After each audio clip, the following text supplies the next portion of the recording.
നിങ്ങളൊരു goal keeper ആണോ? Goal kick എടുക്കാനായിട്ട് നിങ്ങൾ ഒരുപാട് സ്ട്രഗിൾ ചെയ്യുന്നുണ്ടോ? നിങ്ങൾക്കുള്ള ടിപ്പ് ഞാൻ പറഞ്ഞുതരാം.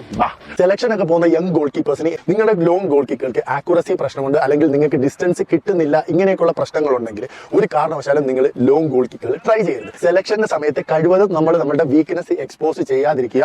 ഇങ്ങനെയുള്ള സാഹചര്യത്തിൽ നിങ്ങൾ ഗോൾ കീപ്പേഴ്സിന് ഷോർട്ട് ഗോൾ കിക്കുകൾ ട്രൈ ചെയ്യാവുന്നതാണ്. ഇപ്പോൾ ഒരു 2-3 ലോങ് ഗോൾ കിക്ക് എടുത്ത് അത് ഫെയിൽ ആയി എന്ന് വെച്ചു, ഒബ്വിയസ്ലി നമ്മൾ ഗോൾ കീപ്പേഴ്സിന്റെ ഒരു കോൺഫിഡൻസ് താഴെ പോകും. ഇങ്ങനെയുള്ള അവസരങ്ങളിൽ നമ്മളുടെ കോൺഫിഡൻസ് കൂട്ടാനും നമുക്ക് ഗെയിമിലേക്ക് തിരിച്ചു വരാനും നമുക്ക് ഷോർട്ട് ഗോൾ കിക്കുകൾ ട്രൈ ചെയ്യാവുന്നതാണ്. മിക്ക ഗോൾ കീപ്പേഴ്സും ഗോൾ ലൈനിനേക്കായും പുറകിൽ നിന്ന് ഓടി വന്നിട്ട് കിക്ക് ചെയ്യുന്നത്. ഇത്രയും റണ്ണപ്പ് എടുത്ത് ഓടി വരുന്നത് നിങ്ങളുടെ എനർജി വേസ്റ്റ് ആണ്. മാക്സിമം 3 സ്റ്റെപ്പ് അല്ലെങ്കിൽ 4 സ്റ്റെപ്പ്, ഇതിൽ കൂടുതൽ എടുക്കരുത്. നിങ്ങൾ റണ്ണപ്പ് എടുക്കുമ്പോൾ ഒറ്റ റണ്ണിൽ തന്നെ എടുക്കുക, ഒരിക്കലും ചേഞ്ച് സ്റ്റെപ്പ് ഇടരുത്.